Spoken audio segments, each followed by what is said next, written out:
Paz do Senhor a todos os jovens, a todos que estão nos assistindo essa noite, boa noite. O Juninho me convidou para fazer a abertura desse culto, então vamos lá. Deus falou comigo numa palavra que está localizada em Êxodo 3, do 1 ao 10. Abra sua Bíblia então em Êxodo 3, do 1 ao 10, nós vamos fazer a leitura. Desde já eu agradeço a oportunidade de estar aqui. Estou com saudade de todos vocês, de estar junto em comunhão, adorando ao Senhor, ministrando, louvor e tudo mais. Vamos lá. Êxodo 3. E apacentava Moisés o rebanho de Jetro, seu sogro, sacerdote em Midian, e levou o rebanho atrás do deserto, e chegou ao monte de Deus, a Horebe. E apareceu-lhe o anjo do Senhor em uma chama de fogo, do meio de uma sarça, e olhou. E eis que a sarça ardia no fogo, e a sarça não se consumia. E Moisés disse: Agora me virarei para lá, e verei esta grande visão, porque a sarça não se queima. E vendo o Senhor que se virava para ver, bradou Deus a ele, do meio da sarça, e disse: Moisés, Moisés. Respondeu ele: Eis-me aqui. E disse: Não te chegues para cá. Tira os sapatos de teus pés, porque o lugar em que tu estás é terra santa. Disse mais: Eu sou o Deus de teu pai, o Deus de Abraão, o Deus de Isaque e o Deus de Jacó. E Moisés encobriu seu rosto, porque temeu olhar para Deus. E disse o Senhor: Tenho visto atentamente a aflição do meu povo, que está no Egito, e tenho ouvido o seu clamor por causa dos seus exatores, porque conheci as suas dores.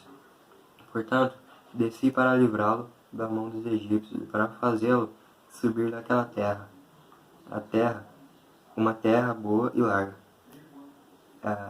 a uma terra que mana leite e mel, ao lugar do Cananeu, e do Eteu, e do Amorreu, e do Perezeu, e do Eveu, e do Jebuseu. E agora, eis que o clamor dos filhos de Israel é vindo a mim, e também tenho visto a opressão com que os egípcios se oprimem. Vem agora, pois, e eu te enviarei a Faraó, para que tires o meu povo, os filhos de Israel, do Egito. Então Moisés disse a Deus: Quem sou eu que vá a Faraó e tire do Egito os filhos de Israel? 12. E disse: Certamente eu serei contigo, e isto te será por sinal de que eu te enviei. Quando houveres tirado este povo do Egito, servireis a Deus neste monte. Amém. Até aqui. Deus falou comigo nessa palavra essa semana, e ontem a gente fez um culto na casa do meu avô, só a nossa família, né? E minha mãe trouxe uma palavra sobre perdão. Ela falou muito sobre José, mas não é o foco do que eu vou falar. Ela falou muito sobre perdão, mas o que chamou a minha atenção foi o cuidado que Deus teve com a família de José. Mesmo eles vendendo José, mesmo eles rejeitando José, mesmo eles tendo inveja de José, Deus olhou lá na frente e cuidou da família deles. Mesma coisa aqui com Moisés. Moisés, ninguém imaginava que ele seria o salvador o libertador do Egito, né? Vamos dizer assim. E porque ele não sabia nem falar, não tinha dicção para falar, tinha vergonha. E Deus usou a vida dele. Deus cuidou dele. Mais pra frente ali ele fala: vai, porque certamente eu serei contigo. E Deus cuida da gente, mesmo nós sendo pecadores, falhos, o Senhor cuida da gente. Isso que é o mais lindo, Ele cuida da gente nos mínimos detalhes.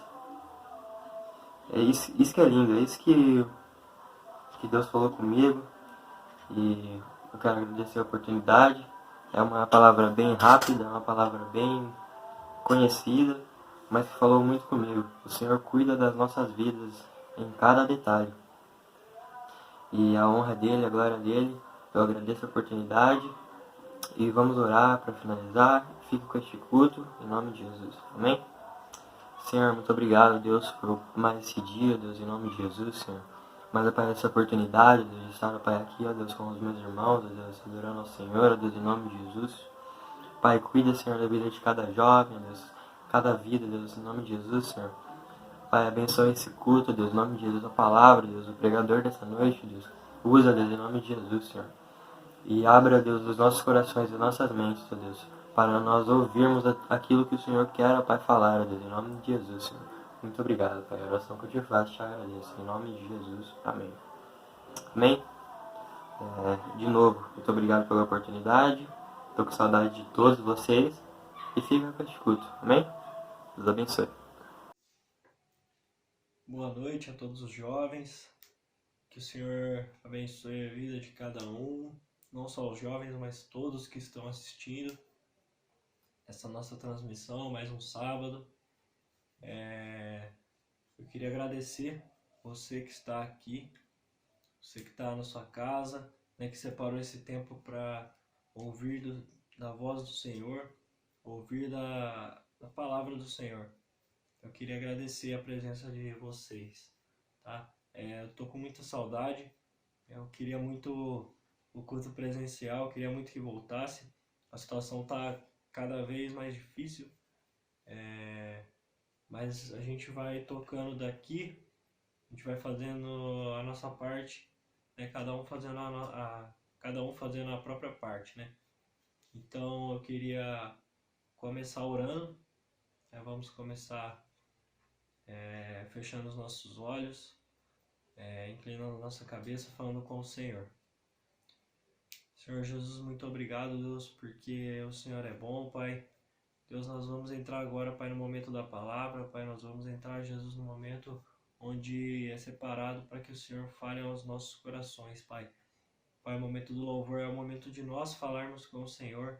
E, Deus, a palavra é o momento que o Senhor fala conosco, Pai. Por isso, Deus, que o culto, Deus, não pode ser dividido em prioridade. Um é melhor, um é mais importante que o outro, não, Deus. Mas nós temos a convicção, Deus, de que uma é a introdução do outro. Nós falamos com o Senhor fala conosco e é uma conversa. E esse é o culto, Pai. Deus, nós já falamos com o Senhor, nós já te entregamos nosso coração através do louvor. E agora nós queremos ouvir aquilo que o Senhor Deus vai falar. Em nome de Jesus. Fala conosco, Pai. Fala com cada um dos jovens, cada um que está ouvindo nessa noite, em nome de Jesus. Amém. Eu queria que vocês pegassem as suas Bíblias e abrissem no livro de 1 Pedro. A gente vai começar a ler aqui. O livro de 1 Pedro. 1 Pedro, nós vamos começar no capítulo 1, no verso 3. Ele diz assim, o tópico aqui, né? O tema diz uma viva esperança. 1 Pedro, capítulo 1, verso 3. Bendito seja o Deus e Pai de nosso Senhor Jesus Cristo, que segundo a sua grande misericórdia, nos regenerou para uma viva esperança, mediante a ressurreição de Jesus Cristo dentre os mortos, para uma herança que não pode ser destruída, que não fica manchado, que não murcha e que está reservada nos céus para vocês. 5. Que são guardados pelo poder de Deus mediante a fé, para a salvação, preparada para ser revelada no último tempo. Nisso vocês exultam, embora no presente, por breve tempo, se necessário, sejam contristados por várias provações, para que, uma vez confirmado o valor da fé que vocês têm, muito mais preciosa do que o ouro perecível, mesmo apurado pelo fogo, resulte em louvor, glória e honra na revelação de Jesus Cristo. Mesmo sem tê-lo visto, vocês o amam. Mesmo não o vendo agora, mas crendo nele, exultam com uma alegria indescritível e cheia de glória. Verso 9. Obtendo o alvo dessa fé. Qual é? A salvação da alma. Verso 10. Foi a respeito dessa salvação que os profetas indagaram e investigaram. Eles profetizaram a respeito da graça destinada a vocês, investigando qual a ocasião ou quais as circunstâncias oportunas que eram indicadas pelo Espírito de Cristo, que neles estava ao predizer os sofrimentos que Cristo teria de suportar.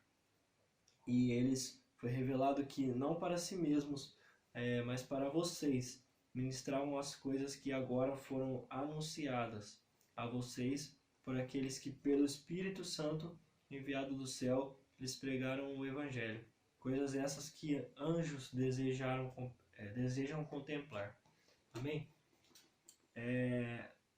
Aqui em 1 Pedro, nós já começamos vendo uma coisa muito, muito legal, né? Pedro vai encorajando o povo, ele vai falando, ei, se alegrem, né? Que vocês estejam motivados, né? E ele fala, mesmo que por um pouco de tempo vocês estejam um pouco contristados, vocês estejam um pouco tristes, um pouco abatidos, né? Porque a caminhada é assim, mas ele fala, ei, mesmo assim, se alegrem porque vocês estão vivendo debaixo de um tempo que os profetas do Antigo Testamento desejaram, eles profetizaram e eles não profetizaram para si mesmos.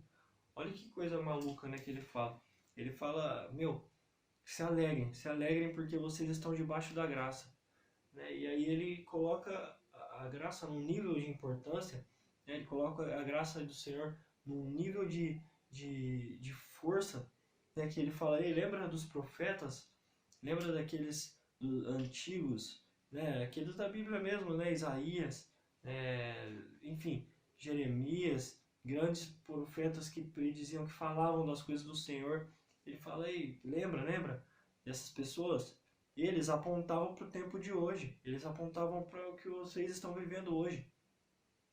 E aí ele fala, tá bom, lembra dessas pessoas? Eles apontavam para nós, eles tentavam entender qual era o tempo, e o tempo é esse, é nosso. É esse tempo que vocês estão vivendo, então se alegrem nisso. E aí ele fala aqui no verso 12, no final ele fala, a vocês ministravam as coisas que agora foram anunciadas. A vocês eles ministravam as coisas que para nós foram anunciadas pelo Espírito Santo. Né? Eles falavam de coisas, né? Eles falavam das coisas que eles apontavam, eles falavam, olha, isso que vai acontecer, isso. E nós estamos debaixo desse tempo agora. Aquilo que eles profetizavam, aquilo que eles desejavam, aquilo que o Senhor revelava ao coração deles. Né? Porque eu fico imaginando, muitas vezes a gente vai num retiro, né? Ou às vezes em algum lugar, né, onde o Senhor fala palavras para outras pessoas, e às vezes a gente ouve, a gente fica cheio de esperança, né? Deus fala algo para tal pessoa e a gente fala, nossa, que coisa, né?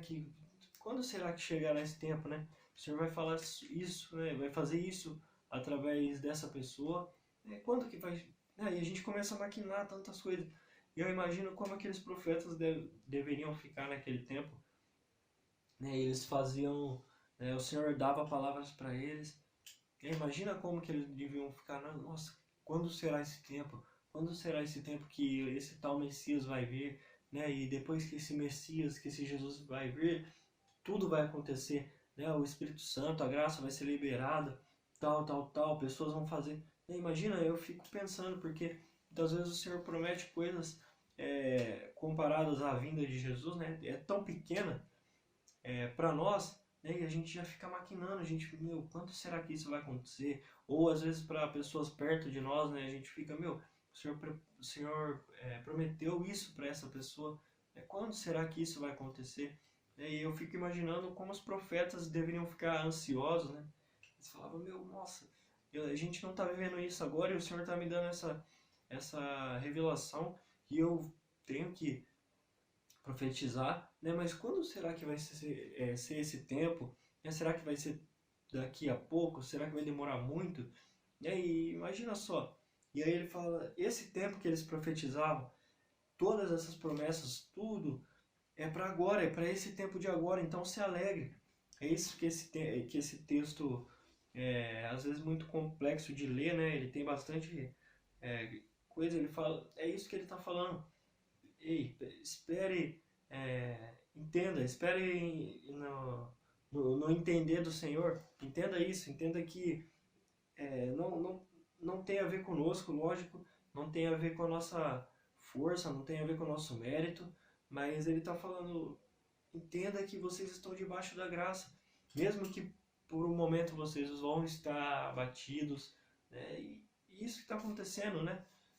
Quem não ficou, quem não está passando ou que já passou por um momento abatido, quem não passou ou está passando por um momento difícil, né? A pandemia isolou todo mundo, a gente está perdendo contato ou perdeu o contato com as pessoas mais próximas, a gente já não tem a mesma rotina, já faz mais de um ano que a gente está nesse novo normal e parece que vai demorar mais, e aí a gente não sabe.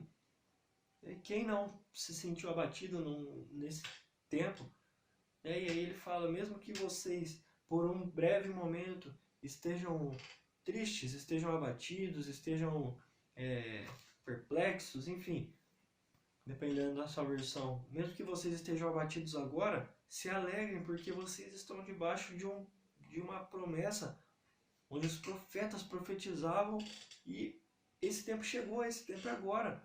E que tempo é esse? Um tempo tão precioso que os anjos, né, aqui no 12, no final ele fala coisas que, essas revelações, coisas essas que anjos desejam contemplar. Ou seja, aquilo que o Espírito Santo está disponibilizando para a gente, aquilo que o Espírito Santo deixa disponível para a gente, aquilo que o Espírito Santo fala, olha, por causa de Jesus, tudo que ele fez, derramou a graça, né, o Espírito Santo, né, o Espírito Santo, estou derramando de tudo que eu tenho, disponibilizando para vocês, tá aqui, tá acessível, tá aqui, tá acessível. E aí, coisas que os anjos queriam contemplar, né, os anjos desejavam estar aqui no nosso lugar, para quê? Para poder fazer, né, porque o Senhor falou, né, vocês vão fazer coisas maiores que eu fiz. E aí eu e você, muitas vezes, nós não tomamos posse dessas palavras, mas os anjos eles tomam posse. Eu acho que os anjos quando ouvem essas coisas, né de Jesus falando, vocês fariam coisas maiores, os anjos têm convicção disso, eles têm certeza. Muitas vezes nós não temos certeza, nós não acreditamos com tanta convicção, mas os anjos lá em cima, nossa, eu acho que eles ficam vibrando, eles ficam, nossa, eu sei que se eu estiver aí, eu estiver debaixo do poder do Espírito Santo, eu vou fazer coisas maiores mesmo, deixa eu ir lá, deixa eu descer lá, deixa eu fazer. Eu acho que deveria ser essa ansiedade, né, nos anjos, tanto que diz aqui, né, que eles desejam, aqui no 12, eles desejam contemplar essas coisas, e o Senhor derramou sobre nós, e eu quero hoje, essa noite, apenas te encorajar a começar a viver as coisas do Senhor para a sua vida, me encorajar, né? Em Hebreus 11, né, diz, vamos abrir em Hebreus 11, é legal que a gente abra, olha que coisa, ele diz assim, Hebreus 11, ora, a fé é a certeza de coisas que se esperam, a convicção de fatos que não se veem, pois pela fé os antigos obtiveram bom testemunho.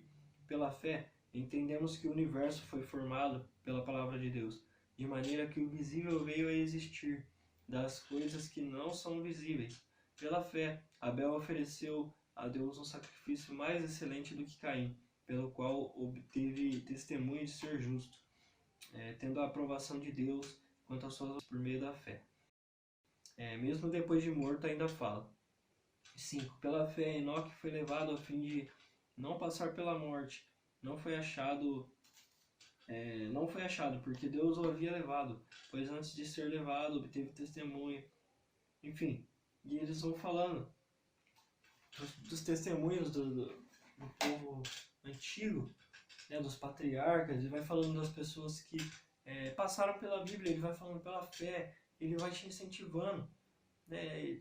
Por que ele vai fazendo isso? Para que você não perca o foco, e os dias vão ser difíceis, né?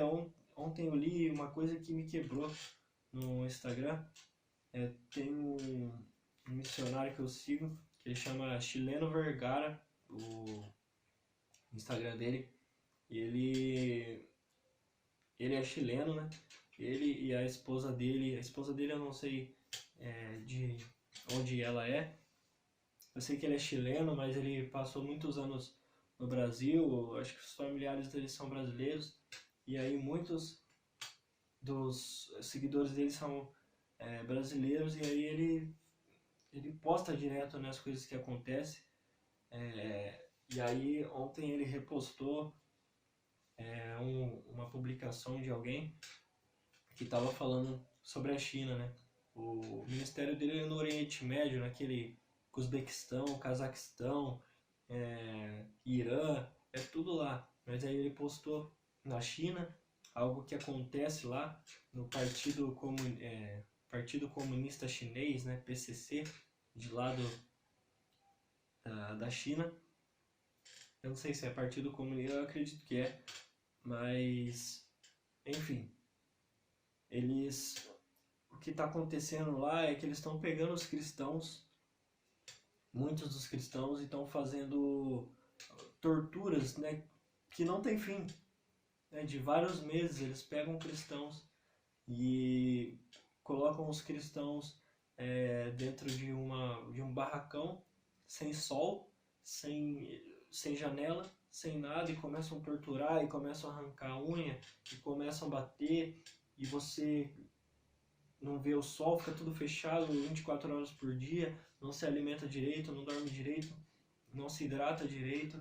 E aí um dos cristãos que estavam relatando, né, no post, eles falavam que você perde o senso de vida, né, porque você não vê a luz do sol, você perde a percepção de tudo, né. E aí, junto com os outros cristãos, tinham cristãos que estavam se automutilando, né, batendo a cabeça na parede, né, e tentando se matar. Mas por quê? Porque já perderam o senso. Olha isso, né? Será que se isso chega no Brasil, será que se uma tortura desse nível chega no Brasil, de onde pessoas vão nos colocar em barracão, fechado, sem janela, sem coisas, enfim, vão nos torturar de verdade, né? Vão falar, por que você está seguindo Jesus? Né? E no post fala, você tem que confessar isso como um erro, confessa isso como um erro, e aí a gente vai ver o que vai acontecer. E aí os cristãos não confessam isso como um erro, porque não é um erro de servir Jesus. E aí o que acontece no post, né, é que os cristãos eles ficam desejando morrer, né? Tem a frase na publicação que fala que eles já perderam tanto o senso de vida e morte que eles falam, é melhor morrer e ir para o céu do que estar aqui. E essa morte não chega, eles estão lá vários meses e vários meses e vários meses e não tem limite. E eles vão ficar torturando, vão ficar torturando. E se um dia acontece conosco, será que a gente consegue suportar isso? Será que a gente consegue olhar para o testemunho de Enoque, igual está falando aqui, de Abraão, de Noé, de outros muitos, e a gente consegue olhar com certeza acima, né, o de Jesus? Será que a gente consegue olhar para esse sacrifício e falar, é o suficiente para que eu consiga me manter aos pés de Jesus? Porque é muito fácil. Eu acredito que esses cristãos que moram em áreas de risco, que moram em lugares assim, devem olhar para o Brasil e falar, nossa, que oportunidade de viver no Brasil, porque qualquer esquina você fala de Jesus, as pessoas conhecem Jesus. Você fala de Deus, as pessoas conhecem Deus. Você vai para um lado, tem uma igreja, você olha para o outro, tem outra. Você olha para o outro, tem outra. E essas pessoas devem olhar para o Brasil e falar, que fácil deve se evangelizar no Brasil, como é fácil converter pessoas ao Evangelho. Imagina só você morando num país ou numa cidade como essa, sendo torturado de verdade, e aí você olhar para um texto como esse e falar, assim como a gente estava lendo em 1 Pedro, se alegrem, porque mesmo que vocês estejam passando por situações que vão te deixar temporariamente tristes, a sua fé não está baseada aqui, então não esqueça de onde está vindo sua fé, não esqueça de onde está vindo a sua recompensa. Não está vindo aqui da terra. Né? Na terra pode acontecer o que for, pode falecer os parentes, pode falecer as pessoas à volta, você pode perder seu emprego, você pode perder a sua saúde, você pode perder os seus membros por causa do evangelho, você pode perder tudo que você tem. A sua vida não se resume aqui. É isso que Pedro está falando aí. Se alegre, mesmo que por um momento você passe por dificuldades que vão te deixar triste. Entenda que os profetas, eles olhavam para esse tempo que a gente está vivendo agora, né, com esperança, e falavam, meu, quando será que isso vai acontecer? Né? E os anjos que estão lá, os anjos não têm falta de nada, eles estão com Deus. Eles não estão ociosos, não estão sem fazer nada. Não, eles estão lá, desfrutando da intimidade com Deus. E eles olhar pra gente e falar, meu, nossa, eu desejo essa revelação do Espírito Santo. Imagina só, imagina que loucura.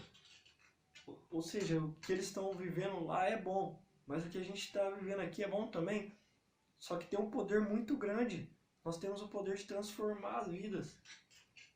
E que eu, Juninho, primeiramente, eu não esteja desperdiçando isso, você não esteja desperdiçando isso. Em Hebreus 12, diz assim, Hebreus 12, 1, se todos puderem abrir, está escrito assim, portanto, também nós, visto que temos a rodear-nos tão grande nuvem de testemunhas. Quem é essa grande nuvem de testemunha que está nos rodeando? Nosso vizinho, que é a nossa nuvem de testemunha? Nossos familiares? Que... Não está falando disso. O que está falando? Essa nuvem de testemunhas está falando do Hebreus 11. Né? O testemunho desses grandes aí, né? Quem são esses grandes? Esses aqui que estão em Hebreus 11 e muitos outros que morreram por amor ao Evangelho. A vida deles nos dá testemunho. A vida deles nos indica para Cristo. Né? Então, quando nós estivermos fracos, quando nós quisermos nos motivar, quando a gente olhar e falar, meu, tá difícil, né? Lembra que a gente tem uma grande nuvem de testemunha. Se está difícil, olha para Moisés. Estava difícil para Moisés? Estava, mas ele foi e buscou estratégia e dependência do Senhor. Estava difícil para Abraão? Estava. Esperar a promessa? Estava difícil para Noé acreditar que ia acontecer? Estava difícil para todo mundo, só que é isso que ele está falando aqui. Lembra da grande nuvem de testemunha, daqueles que já venceram, e estão esperando em Deus. O testemunho deles fala até hoje, o testemunho deles é vivo. Lembra dessa grande nuvem de testemunha. E aí ele fala, portanto, também nós, visto que temos a nos rodear uma grande nuvem de testemunhas, livremo-nos de todo o peso e do pecado que tão firmemente se apega a nós, e corramos com perseverança a carreira que nos está proposta, olhando para o autor e consumador da nossa fé. Amém? O segredo não está em correr rápido, é em perseverança. Ultimamente eu tenho pedalado e eu tenho percebido como é diferente, né, a explosão da permanência. Né? Não adianta eu pegar aqui e pedalar 40 quilômetros e eu e mais uma pessoa. E aí, vamos lá, pum, 30 por hora. Não adianta eu sair correndo e chegar na metade, nem na metade, e não aguentar. Sabe, a pessoa pode até ir na minha frente, mas se eu continuar no meu ritmo aqui, uma hora eu vou passar ela, porque ela não vai ter perna, não vai ter fôlego suficiente para chegar. E assim na corrida com o Senhor, não adianta nós queremos dar o pulo, né? E os jovens, muitas vezes, os jovens, os adolescentes, muitas vezes são assim. A gente corre uma corrida, né, achando que é os 100 metros rasos, que é só o tiro rápido, né? Dá aquela largada rápida e não. E aí a gente dá aquela largada rápida e acha que a corrida inteira vai ser nessa pegada. E não é assim. O novo convertido corre E aí ele vai vendo as coisas e vai, opa, peraí. Mas o foco é manter os olhos em Jesus e continuar trotando, ou correndo, ou andando. É assim a corrida. É a corrida, não é um tiro rápido, é uma maratona. Então, que nós estejamos com o nosso corpo preparado para essa maratona onde o alvo é o Senhor e que se nós estivermos por um momento abatidos, nós vamos entender que essa maratona que a gente precisa correr é com os olhos no Senhor.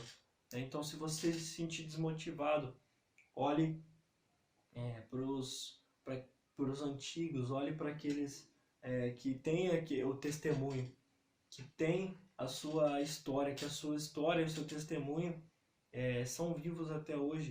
Essas pessoas podem ter morrido, mas o testemunho é vivo até hoje. E esse testemunho fala por nós, e testemunha e nos ajuda e nos auxilia. E essa nuvem de testemunhas nos leva para mais perto do Senhor. Amém? Eu queria que você curvasse sua cabeça. Vamos falar com o Senhor. Senhor Jesus, obrigado pela tua palavra, Pai. Ela é viva e eficaz, Pai. Jesus, se nós estivermos, Deus, abatidos, Pai, mesmo que por um momento, assim como Pedro diz, Pai, que o Senhor, no nome de Jesus, Pai, nos capacite, Deus, e nos faça entender que o que nós vivemos é tão precioso, Pai, que os anjos, Deus, que os antigos, Jesus, os profetas, Deus, eles ansiavam, Deus, eles ansiavam por esse momento, os anjos anseiam por estar no nosso lugar, Deus, porque eles sabem a importância disso. Então, que o Senhor nos mostre a importância disso, nos mostre a importância, Deus, e a força que a tua graça tem e que o Evangelho tem. O Evangelho pode entrar em lugares, Deus, que nós não imaginamos. Então, nos faz imaginar esses lugares, nos faz imaginar as pessoas que o Senhor quer alcançar, para que a gente possa ser uma ferramenta, Jesus, de alcance nas vidas das pessoas, Deus. E para isso nós precisamos estar com os nossos olhos fixos, Senhor. Em nome de Jesus, nós te agradecemos por essa palavra. Amém. Amém. Que você fique com essa palavra. Que o Senhor abençoe a sua vida, abençoe a sua família, abençoe a sua casa. Amanhã nós temos culto. Que você esteja conosco, com a sua família, todos reunidos em um só coração, para que a gente possa estar junto. Amém. Deus abençoe. Muito obrigado por cada um que está aqui, que está assistindo essa transmissão do culto de jovens. Agradeço. Amém. Deus abençoe.